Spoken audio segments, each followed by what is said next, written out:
Which amendment tried to make Parliament more powerful than the Constitution itself? The answer is the 42nd Constitutional Amendment, 1976, often called the Mini-Constitution. Passed during the emergency, when civil liberties were suspended and political opposition was weakened.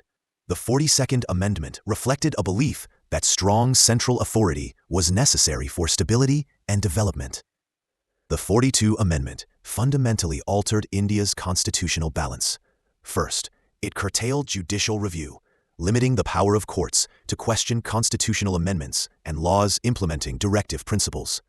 Second, it asserted the supremacy of Parliament, declaring that constitutional amendments could not be challenged in courts.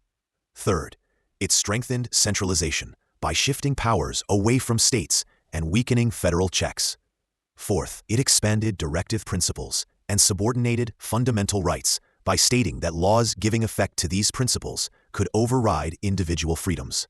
Finally, it introduced ideological changes, adding the words socialist, secular, and integrity to the preamble. Critics argue that the 42nd Amendment attempted to convert constitutional supremacy into parliamentary supremacy, threatening democracy, federalism, and the rule of law. Post-emergency, the 43rd and 44th Amendments rolled back many of its provisions.